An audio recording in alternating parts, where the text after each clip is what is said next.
Why are you getting in my way? Since I said I'm going to live here, I will. Take everything unnecessary outside and quickly bring in my stuff my mother-in-law ordered." As she loudly declared this outside the store I manage, my husband Sean, who was next to her, simply chuckled. At that moment, a car painted black pulled up with a sound. "My name is Shelley, and I am 31 years old. Sean and I got married 4 years ago. His father passed away from an illness when Sean was still young, and his mother raised him alone. Sean graduated from university and got a job in a local manufacturing company. He is kind-hearted and soft-spoken, easily swayed by others, which makes a career advancement among his ambitious colleagues unlikely. I graduated from university and initially worked at a cosmetics company, but I never gave up on my dream of becoming an esthetician. While working, I attended beauty school at night, and after graduating, I trained at a top esthetician's shop.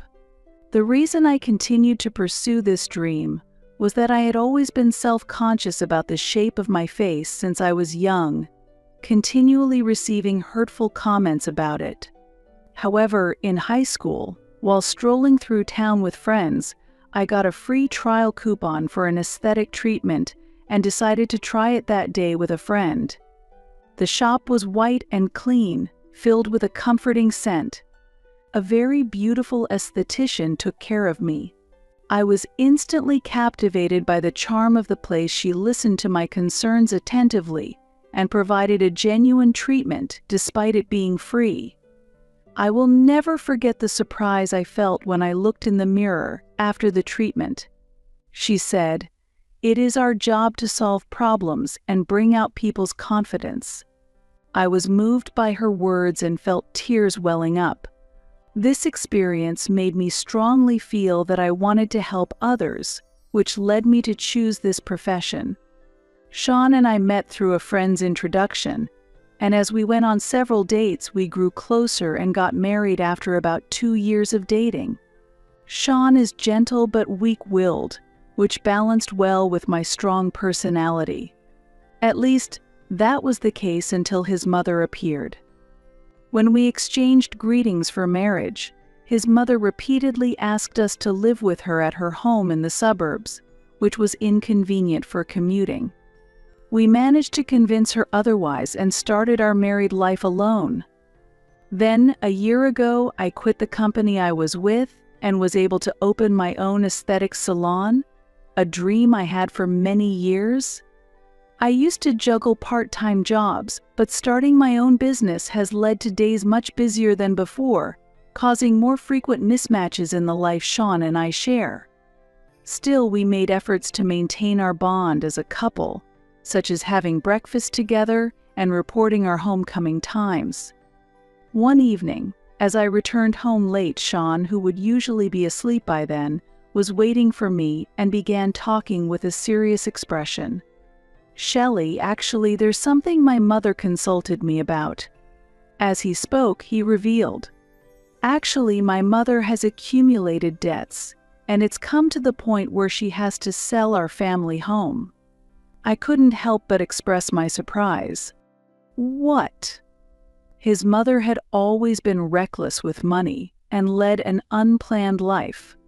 He further explained that his mother had used the money his father had saved for Sean's tuition, forcing Sean to rely on scholarships for university. This spendthrift behavior was the reason I had adamantly refused to live with her when we were newly married. The sale of her house meant she would have nowhere to live.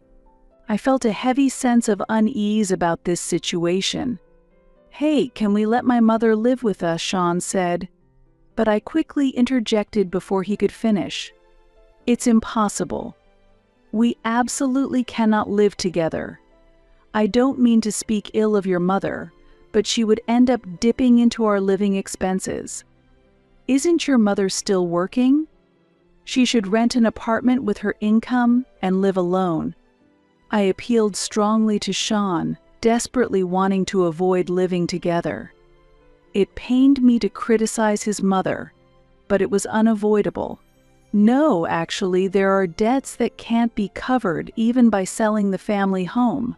So I suggested cutting expenses to allocate more towards debt repayment. Sean replied, "You can't just decide that." "I understand what you're saying, Shelley. I take back what I said earlier, and I'll talk to her about living on her own," he said.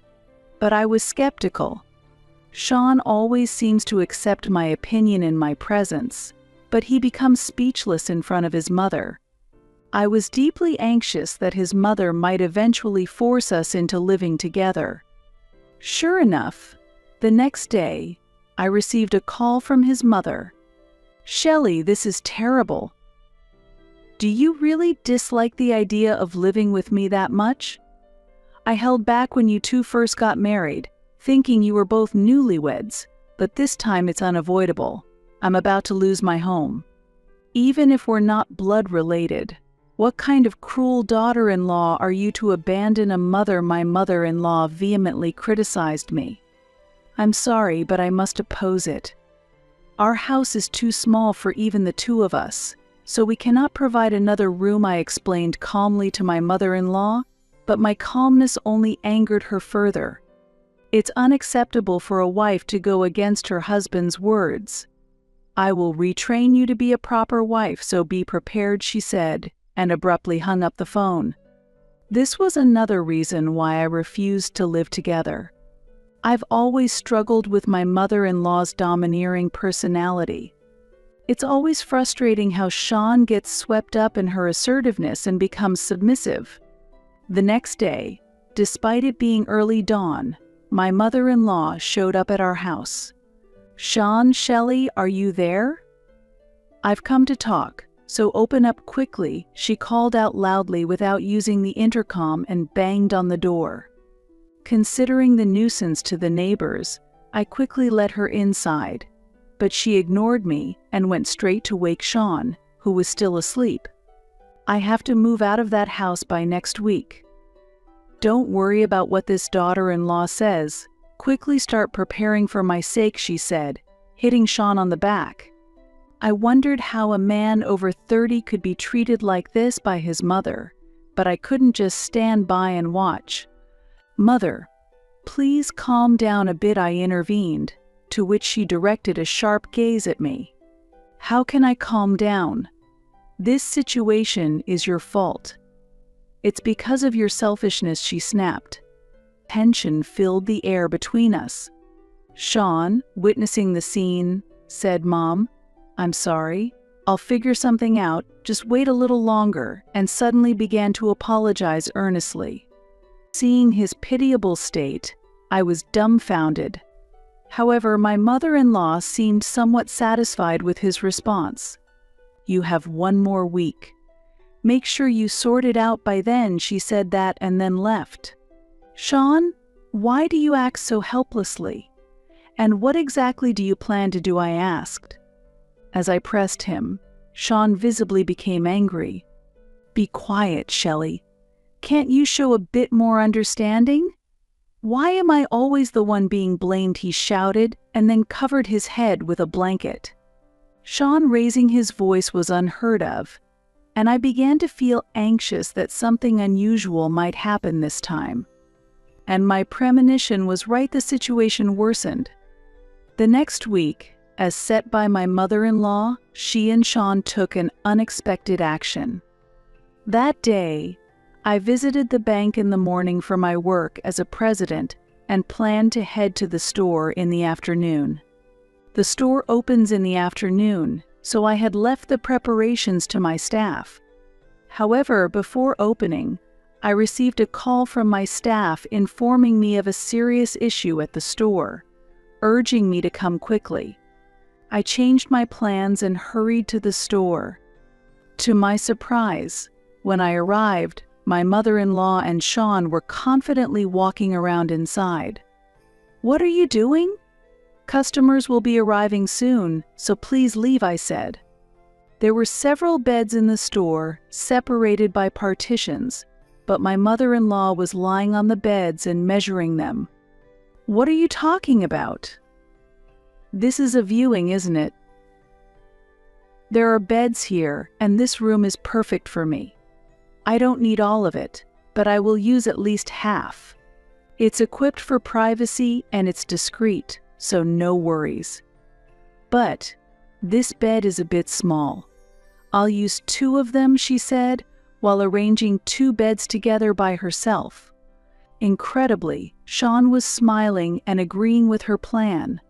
Sean, what is this? Moving here is not something I can allow. If this is a joke, stop it right now, I appealed, but I was confused by the unexpected actions of my mother-in-law and Sean. If it becomes public that someone is actually living in the esthetician's store, it could lead to a credibility issue. My store has been highly rated for its emphasis on hygiene. Thanks to this, many customers have supported us. However, I could not allow their selfish actions to threaten that reputation. Please stop this and leave. We are about to start business and we have many reservations. If you continue to stay here, I will call the police, I shouted. Hearing the word police, my mother-in-law and Sean showed a slight disturbance. Let's leave it at this for today. However, I don't have time. I am definitely planning to live here, she declared and left with Sean. I apologized to the staff while quickly tidying up and organizing the store. I had anticipated my mother-in-law being unreasonable, but I did not expect Sean to participate in such actions. I was deeply shocked by this fact. It was clear from Sean's expression that he had decided to side with his mother. That night, Sean did not return home. I wondered if Sean was avoiding me or if he just didn't care what happened anymore. Still, I had to make sure that something like this didn't happen again. So I called Sean. Hello, Sean. Ah, hello. Sean sounded reluctant to speak. Please tell me today's actions of your mother were a joke? If she starts living in the store, it will be ruined instantly. As you know, this store thrives on customer trust. If your mother tries anything strange again, you must stop her. Do you understand? Sean didn't respond to my firm words and hung up the phone. Seeing his reaction, I realized something. Sean couldn't resist his mother's constant pressure and ultimately chose to stand by her. It seemed psychologically easier for him to comply with his mother's demands. He had a problem with dependency on his mother. But this meant that a real crisis was looming for my store. I was deeply troubled. How should I protect the store I love? I spent the night thinking about it, and before I knew it, it was morning. The next day was a day off for my salon, but driven by a bad premonition, I went to the store. As I nervously cleaned, suddenly, a large truck stopped in front of the store. I instinctively sensed something. I rushed outside to see movers beginning to unload furniture and preparing to bring it into the store. When I questioned the workers, indeed, the requester was my mother-in-law, and they were trying to bring her furniture into the store. Please wait. I cannot accept this here, I firmly protested. But the workers showed no sign of halting their tasks. Naturally, they were just doing their job and had to complete the work they were requested to do. I managed to convince the workers to pause their activities temporarily and hurriedly contacted someone for help. As the workers had other schedules to attend to, they were confused by the interruption and seemed to be contacting my mother-in-law. It appeared that she and Sean would be arriving soon. Eventually, my mother-in-law and Sean appeared. Why are you interfering with me? Since I said I'm going to live here, I will. Take everything unnecessary outside and quickly bring in my stuff, my mother-in-law commanded. That's right. Mom is going to live here, starting today, Sean added with a chuckle. Although confused, the workers had to act within the limited time and began following my mother-in-law's orders to move things outside. "Stop doing as you please," I shouted, and just then, a black luxury car stopped behind the truck. A large man, wearing a double-striped suit and a stylish hat, pulled down low, stepped out of the car.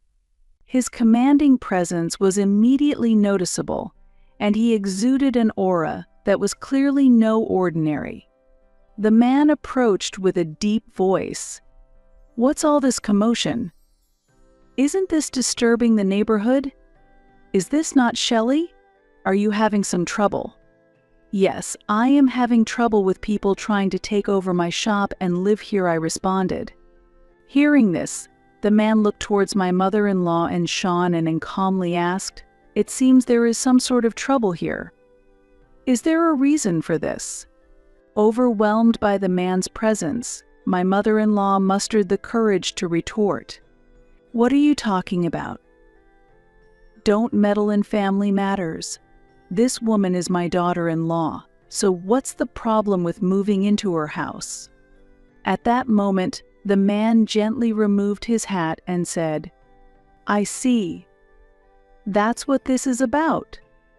My daughter has always been well taken care of by you. I hear about it often." "Sean, it's been a long time," he said with a warm smile. "Father-in-law." Sean stepped back in surprise. This man was, in fact, my father. His appearance was far from ordinary, and Sean had always been intimidated by my family.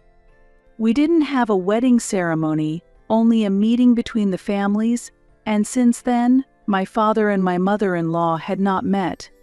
At the meeting, my mother-in-law and Sean were so intimidated by my father's presence that they left hastily without much conversation, and it seemed my mother-in-law did not remember his face.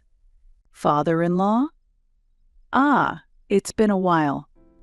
My mother-in-law was sweating profusely. "No, I haven't said anything significant. I just brought over some belongings because I thought I could live in Shelley's shop. I haven't caused trouble for anyone," my mother-in-law explained to my father, while urging the workers to continue. "You intend to live here?" "I can't permit that," my father said sternly. "I own this building. The first floor is rented out as Shelley's aesthetic salon, and my daughter and I have a formal contract as the landlords and business operators. It is not permitted to use this place as a residence. If violated, you will need to vacate immediately." "Shelley, unfortunately, I have just witnessed a violation. According to the contract, you must vacate immediately." My father's gaze was piercing. I, too, can feel the overwhelming authority in his eyes. "I understand. I cannot make any excuses for this violation. We will vacate immediately," I responded. My father nodded heavily and turned his gaze to my mother-in-law and Sean. "As you heard, I have just agreed with the tenant to terminate the lease. If you enter here again, I will have to call the police as you are now outsiders. Please leave this place. We will now proceed with the lease termination." Saying that, he led me inside the shop, and we closed the shutter in front of my mother-in-law and Sean. My mother-in-law and Sean stood there dazed for a while, but soon I could hear them arguing with the movers. As I listened to the sounds, the movers, needing to rush to their next job, eventually left the belongings on the roadside and departed. "Sean, you handle this. For now, bring it to our apartment," my mother-in-law instructed. Sean, following her orders, hurriedly arranged a rental car and began transporting the belongings to our apartment. Watching through a gap in the shutter, I said, "It turned out just as expected. They're heading to our apartment. I'm glad I acted promptly." "Thank you, Dad." My father's stern demeanor softened, and he showed a smile. Maybe I went a bit too far. Despite his intimidating appearance, my father is actually a very kind person. He dresses this way due to his fondness for gangster films, but he is usually a friendly local real estate agent.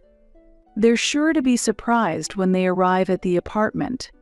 My father and I exchanged looks and chuckled quietly to ourselves.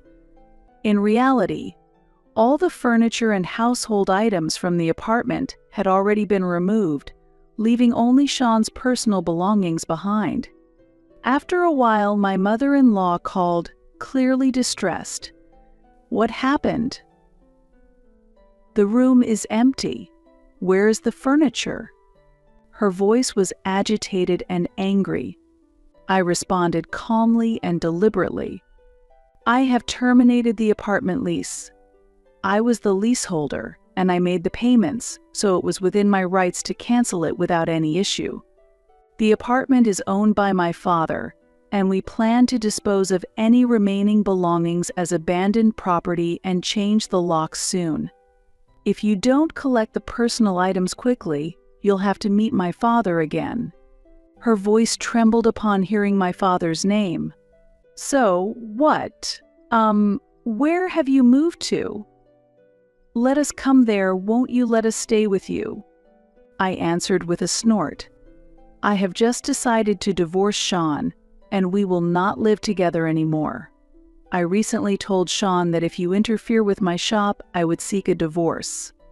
He agreed, and I have kept his response as evidence. Due to the influence of you and Sean, I can no longer continue my aesthetic business in this building. Therefore, based on the agreement with Sean, I am proceeding with the divorce. As for the furniture, it belonged to me since before our marriage, and it is only natural that I take it all. Upon hearing this, my mother-in-law began yelling at Sean, who was next to her. "How can you so easily agree to such a serious decision as divorce?" The situation obviously required appropriate handling. I could hear Sean exclaim in surprise, "Eek! You should not prolong this issue and look for a new place to live," instead I told them before ending the call. Afterward, my mother-in-law and Sean struggled to find a new home and eventually had to rent a house from distant relatives. Sean's commute became difficult, and he quit his job to work part-time at a rural deli while scrambling to pay off his mother's debts. Meanwhile, I was able to move into a property owned by my father immediately. As for the termination of the aesthetic shop's lease, it was actually part of a ploy, and in reality, the business continues to operate as before. Now, the popularity of my aesthetic shop has grown significantly, and it's become so sought after that reservations are difficult to secure, even attracting celebrities. We warmly welcome male clients, and I regularly provide various beauty treatments for my father. Although he is nearing 70, the regular care at our shop has rejuvenated his skin, making him feel a bit closer to the actor he has always admired. Through these experiences, I've come to realize again that the essence of my job is to give each client confidence.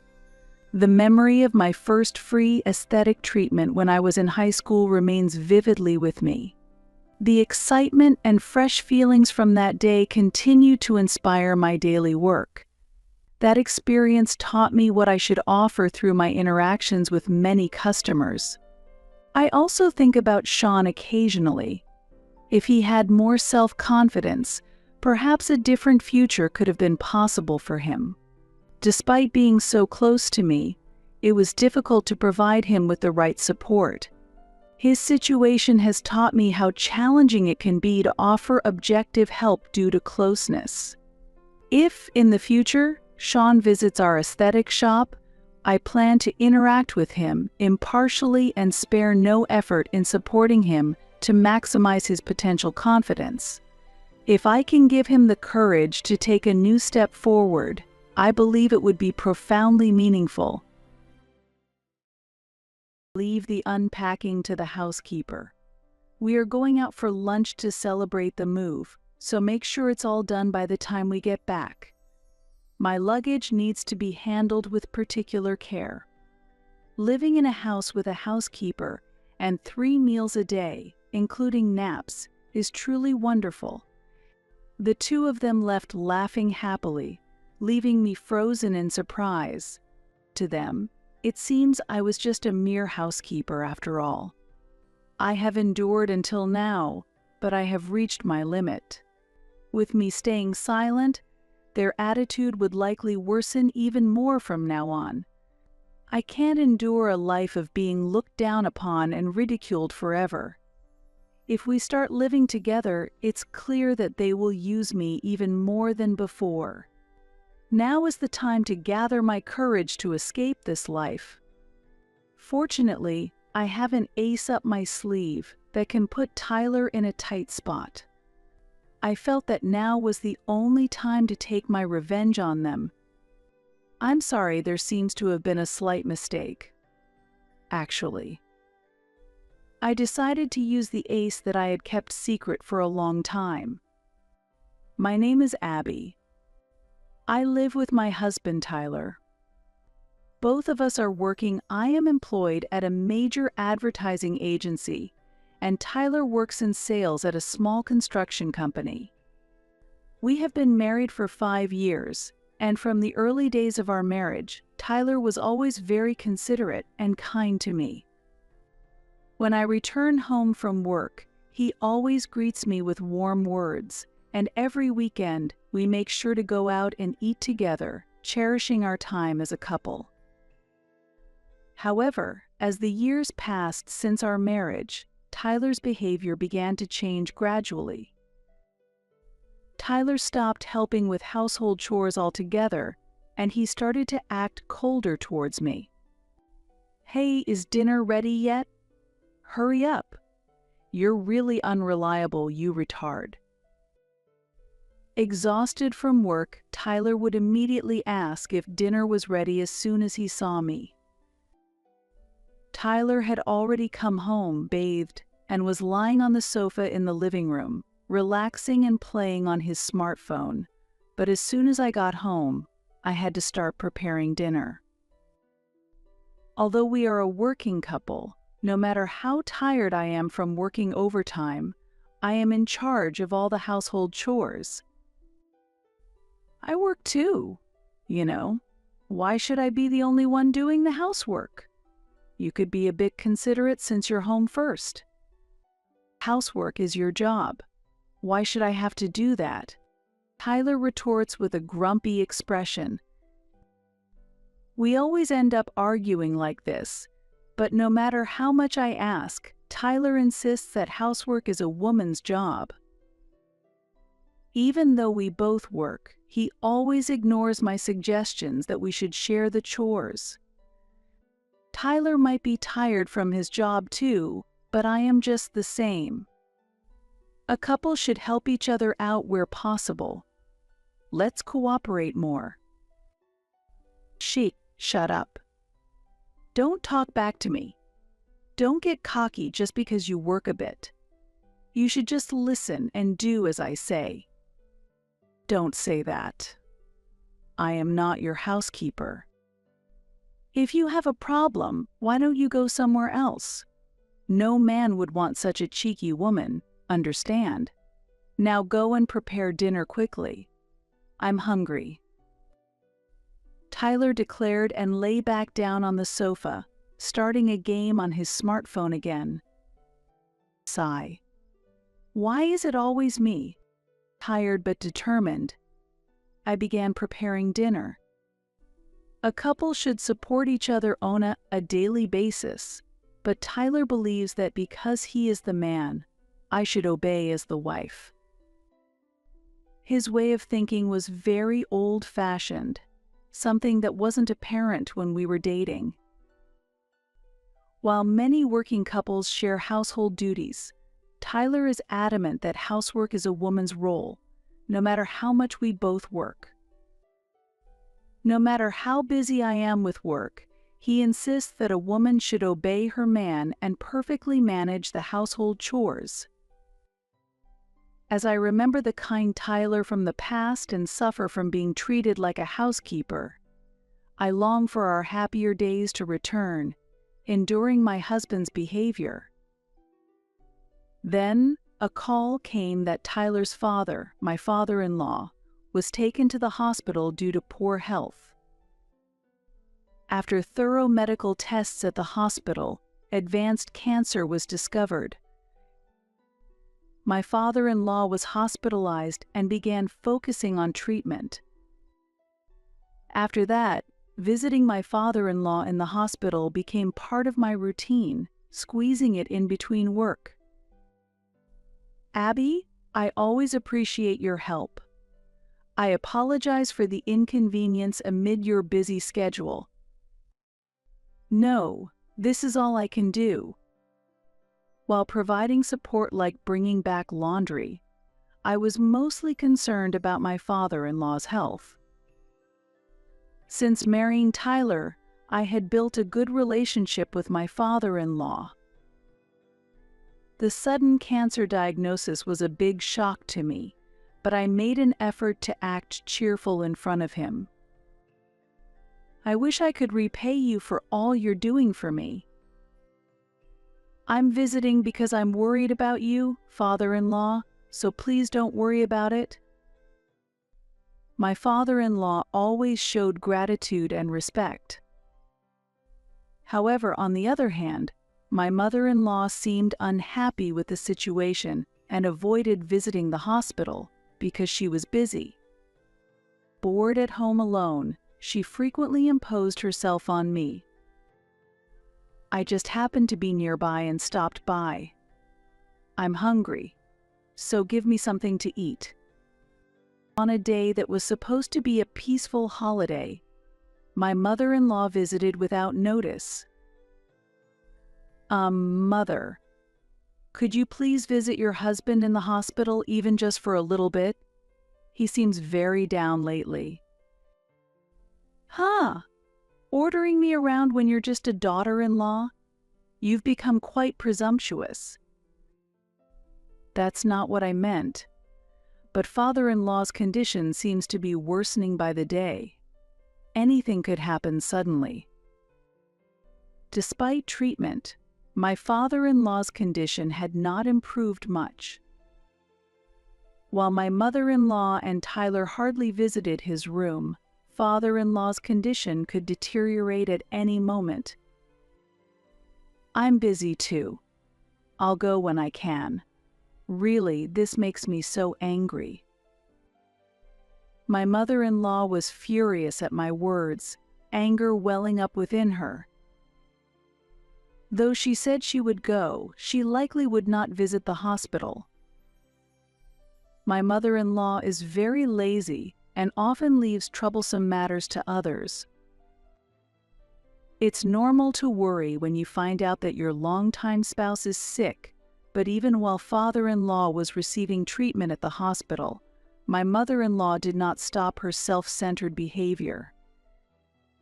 She gives strict instructions to others and uses me as a runner, so honestly, I really struggle with her. But as Tyler's mother, I can't just ignore her, and I end up having to comply with her demands. My mother-in-law loves shopping, is extravagant in spending, and has an appearance too flashy for her age. Also, she is very bad at tidying up, and each time I visit the in-laws' home, I see things scattered everywhere. This situation has not changed since the past, and although father-in-law tried to tidy up with her, her disdain for housework remained unimproved, and he eventually had to give up. Perhaps Tyler's insistence that housework is women's work comes from growing up seeing his mother behave like this. Since father-in-law was hospitalized, I have been treated like a housekeeper, not only by my husband but also by my frequently visiting mother-in-law. In addition to my daily work and housework, I need to meet my mother-in-law's unreasonable demands, and I have gradually become exhausted. Seeing my state, Tyler did not offer any help. I'm tired from work, he excuses, trying to escape the hassle. But I am also working. Why must I bear all the burdens alone? As my anger built up, My mother-in-law added insult to injury by saying, "Respect our son more. It's because you neglect housework for your job that Tyler ends up having to take it on. Be aware of your position without slacking off." My mother-in-law is self-centered, adores her only son excessively, and has given me unnecessary advice to prioritize my husband. Just like Mother said, "Let's take this opportunity to properly discipline you. I'm always troubled by your constant objections." Instead of defending me when I was being scolded, Tyler further encouraged my mother-in-law with his remarks. Afterwards, my mother-in-law, seemingly pleased, increased her nagging and sarcasm, pushing me to a mental breaking point. And then, an event that added more difficulty to such harsh days occurred. I'm going on a trip overseas for a while. There's a fashion show of a brand I like. I'll be away for some time. One day, troubled by my mother-in-law's daily visits, she suddenly announced her trip, and a moment of quiet followed. She said she would return a week later, so I thought I could calm my mind during that time. However, one night, when returning from work, I witnessed an unbelievable sight of Tyler. Tyler was sprawled carelessly on the living room sofa, snoring loudly. Approaching, I could smell the strong scent of alcohol around him. Apparently, he had been drinking something on his way home from work. Enjoying such an easy life all by himself? I wonder. While feeling at the limit of my patience, I started cleaning up the suits and bags Tyler had scattered around the living room. Suddenly, I noticed something unusual. "What is this?" As I picked up a crumpled shirt to wash it, a strong scent of perfume wafted up. It was definitely women's perfume, and obviously not the kind I use. The sweet, heavy scent made me feel sick. Not only did the shirt smell, but it also had lipstick marks on it, confirming Tyler had been with another woman. Even if I confronted Tyler, he, with his condescending attitude, would not readily admit to his infidelity. Instead, he would likely get angry and say, "A wife suspecting her husband is unforgivable." My love for him, who took my dedication to the family for granted, had already faded, but today's event made it definitive. I've worked hard for the family all this time. I can't take it anymore. Tears overflowing, I left the living room to wipe them away in the bathroom. The face that reflected back at me from the mirror seemed much older compared to before. Perhaps due to stress, I had lost 10 pounds. The dark circles under my eyes and the hair mixed with white strands made me look much older than my actual age. If I stay silent, I'll just continue to be used as a convenient housekeeper. Dealing with Tyler and his strict mother is very difficult, but I can't endure a life of being used without saying anything. At that moment, I made up my mind. I decided to keep a vow of revenge against Tyler and his mother in my heart. Even though the days of being used by Tyler and his mother continued as before, I decided to wait for the perfect opportunity to thoroughly crush them. During this time, my father-in-law, who had been fighting a long illness, finally passed away.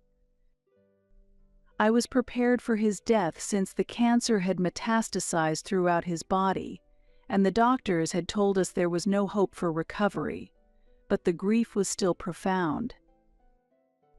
However, neither my mother-in-law nor Tyler understood the gravity of the situation and pushed all the responsibility onto me, leaving me no time to grieve. After arranging everything from my father-in-law's funeral to the wake and the burial, my mother-in-law, who had suddenly visited our house as usual, said something astonishing. "Now that my husband has passed away, I'll be living here from today. Please take care of me."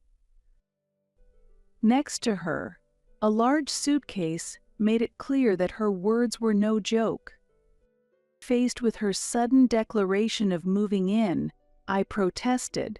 "You can't just decide this all of a sudden. I wasn't informed." "It was my decision." "Do you have a problem with that?" Tyler responded defiantly, alongside his mother.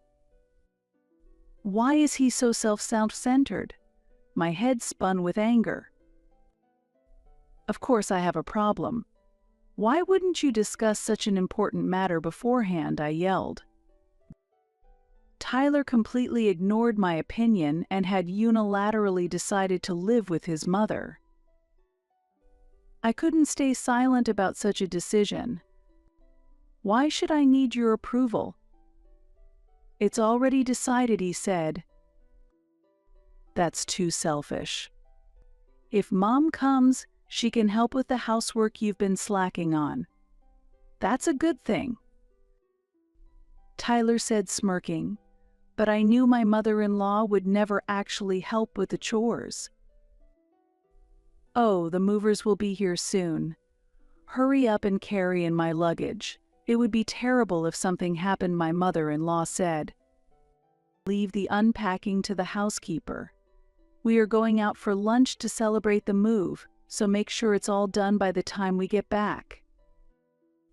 I especially want my luggage to be handled carefully. It's really wonderful to be able to live in a home with a housekeeper, complete with 3 meals and naps." The two of them left laughing happily, leaving me frozen in surprise. To them, it seems I was just a mere housekeeper after all. I have endured until now, but I have reached my limit. With me staying silent, their attitude will likely worsen even more from now on. I can't endure a life of being looked down upon and ridiculed forever. If we start living together, it's clear that they will use me even more than before. Now is the time to gather my courage to escape this life. Fortunately, I have an ace up my sleeve that can put Tyler in a tight spot. I felt that now was the only time to take my revenge on them. "Hello, I've come to deliver your moving boxes. Are you home?" After a while, the moving truck arrived. Looking at the truck bed, it was stacked with boxes of my mother-in-law's belongings. Seeing this, I came up with a plan. "I'm sorry, there seems to have been a slight mistake.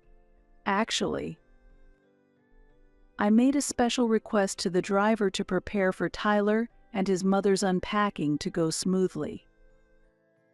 When they returned home, they would surely be furious."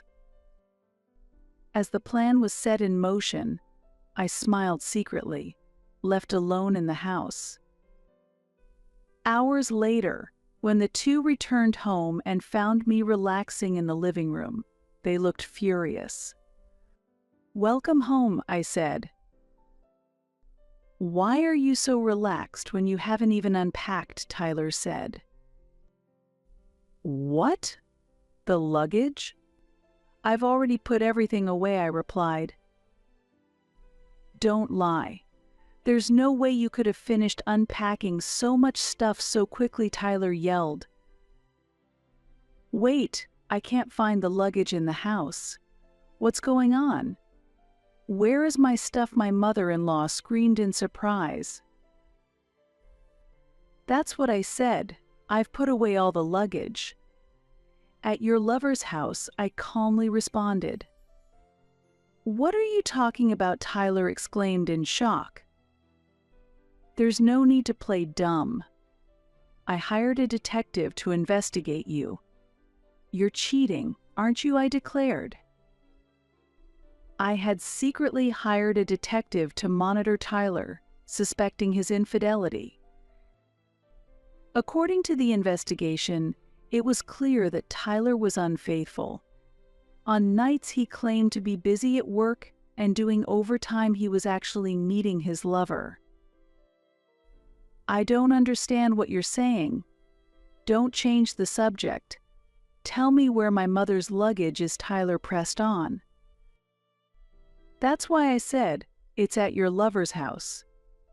The moving company got it wrong and delivered here, so I told them to take it to the correct address, I calmly answered. The information gathered by the detective included everything about his lover. I had all her details: the age of the woman, information about the family she lived with, and even her address. Thus, I deliberately had my mother-in-law's belongings sent to this woman's house. Why would you do something like that? Tyler faltered, his face turning pale. Just confronting you about the affair seemed too bland. Have you forgotten how little you've regarded me? Moreover, my revenge doesn't end with just the luggage, I continued. What else is there? Tyler asked nervously as I presented him with a photograph. It was a photo provided by the detective, capturing Tyler walking arm in arm with an unfamiliar woman, clear evidence of his infidelity. How about this? This is clear evidence of your affair. With this, I can demand compensation from both you and that woman, I stated firmly. Taking pictures like that is sneaky, Tyler retorted. Who's the sneaky one? Leaving everything to me while you cheat behind my back. There's no greater betrayal, I told him. That's ridiculous. What are you so upset about? You feel unattractive as a woman, so you're caught up in such delusions. The affair is completely unfounded. You're free to deny it. But what about the reaction from your workplace? What? You told my workplace? Why would you do that? The photographs capturing the affair had been obtained by the detective and sent to Tyler's workplace as well. Yes, I did. Because your workplace isn't unrelated to this matter. Did you know your lover is the boss's wife? I added a note that infidelity is rampant in your company, wondering what you've been up to with the boss's wife. If it gets out, your position is done for, I pointed out. Faced with the undeniable evidence, Tyler was at a loss for words. It's your fault. You don't understand your role as a wife. It's only natural that Tyler would have an affair. My mother-in-law shouted, defending him. If that's your logic, why don't you say the same thing at your lover's house? His boss would be quite interested to hear it. He'll probably be furious, though. As I said this, my mother-in-law fell silent and looked down. What have you done? My life is over. That's your own fault, isn't it? Messing with the boss's wife. If it gets out, you won't get off easily. After hearing that, Tyler's face rapidly turned pale. This is no joke. Return my precious luggage immediately. It contains many valuable branded items. Similarly, his mother turned red with anger upon learning that her belongings were in the hands of a stranger. She yelled at me to go and retrieve the luggage from the lover's house immediately, but I had no intention of doing so. No, thank you. If it's so important, you shouldn't rely on Slow Me but go and fetch it yourself. Why don't you say you're Tyler's mother and visit her? How could this happen? His mother fell silent. Overwhelmed by the shock, she collapsed right there. Usually so aggressive and assertive, she was this fragile when faced with criticism. Eventually, she started to cry. Just then, Tyler's phone suddenly rang. His boss's name appeared on the screen, and Tyler hesitated but answered the call. "I suppose you understand why you are receiving this call from me. This is unforgivable. You are fired immediately." The boss's voice came through. "This can't be. Sir, this is all a misunderstanding. Please listen to me," Tyler pleaded desperately. Tyler tried desperately to justify himself to his boss, but it seemed that the termination was confirmed, and the call soon ended. Shocked by the loss of his job, Tyler momentarily lost his words, then began furiously blaming me. "I will never forgive you. We're getting a divorce. Get out of this house immediately." "No, you are the ones who will leave." "What are you talking about? This is Tyler's house, isn't it?" "What are you talking about? I am the one paying for this house's mortgage." "That can't be. Are you lying? Why would you be paying the mortgage?" Unaware that the apartment was not in her son's name, his mother was astonished to learn this fact. At the beginning of our marriage, it was decided that I, who earned more, would pay the mortgage, something his mother did not know. "Unfortunately, I earn more than your son." Lately, since Tyler did not do any housework, I had been unable to concentrate on my work, yet my salary was still higher than Tyler's. "I have no intention of living in this house any longer. I plan to pay off the mortgage early and sell the house. You are welcome to buy this house if you want. Oh, but that might be difficult for you now that you're unemployed." In my words, his mother contorted her face in anger. "I've had enough. I'm going back to my own home. I don't need this place." "Oh, that's not possible. Demolition has already started there." "What? Demolition? What are you talking about?" My mother-in-law raised her voice in surprise. "After you moved into our house, I requested the demolition. It's already a vacant lot now, unfortunately," I explained. My mother-in-law began to tremble with rage. "How could you do such a thing? I'm calling the police." "Please do. But it will be you who ends up embarrassed. That property has been legally transferred from your husband's to my name," I calmly replied. "What? How could it pass me by and end up in your name?" My father-in-law, during his lifetime, had said many times that I was the only reliable family member he could depend on. I had declined his offers repeatedly, but after he passed away, the will that was found stated that he had left the house and land rights to me. It was natural his mother didn't know this fact. Unbelievable. Why would he leave his estate to his daughter-in-law? I cared for my father-in-law not to gain anything, but unlike you, who hardly ever came to look after him, why would he want to leave anything to you? This is unforgivable. What are we supposed to do now? We don't even have a home in this situation.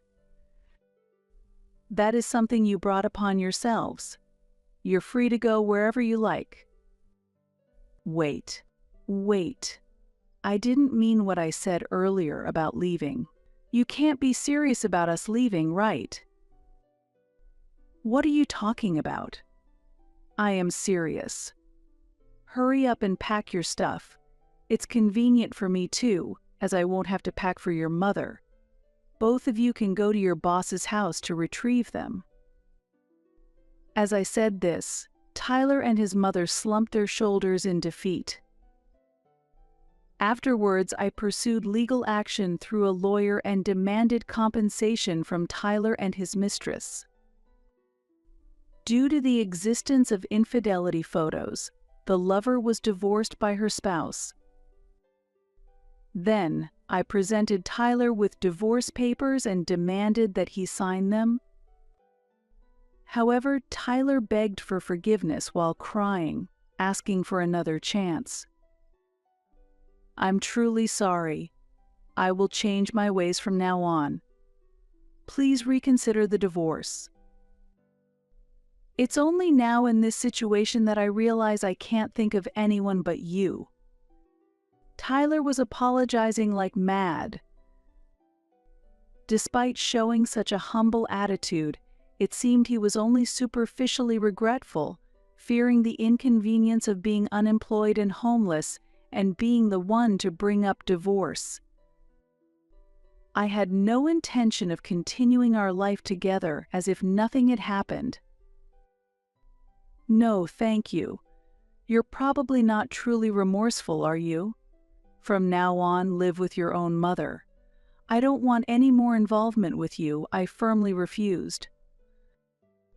Despite his reluctance, when I threatened to increase the compensation for the affair if he did not agree to divorce, he finally signed the divorce papers.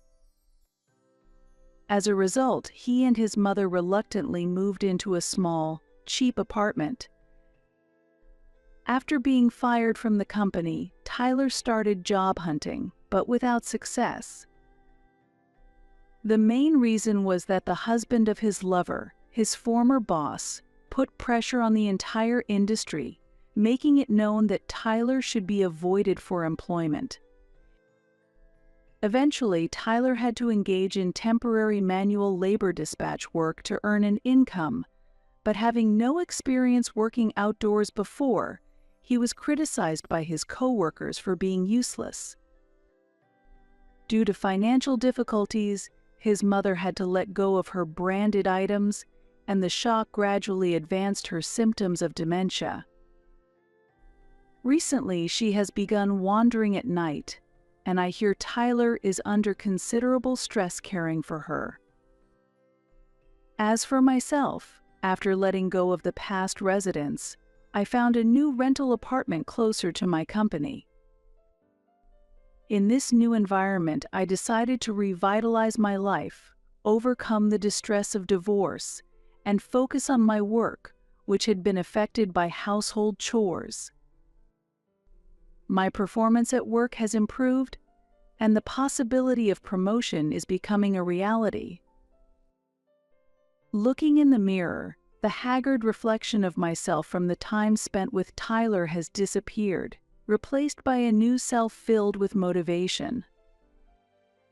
Continuing life with Tyler and his mother would have made the current situation impossible.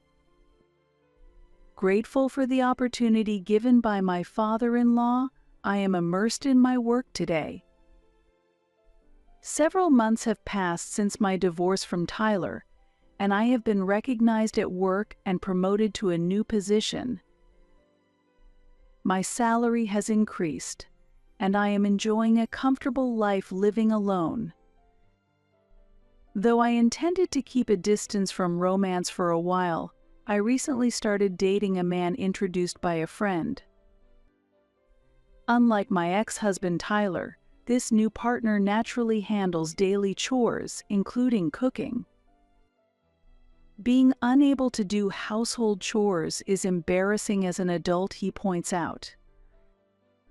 I am truly grateful to have met someone independent, not as a comparison to Tyler. Currently, I am living together with him, and we are considering marriage in the future. Having once failed in marriage, this experience fortunately helped me find a wonderful partner. Going forward, I aim to lead a fulfilling life together with him,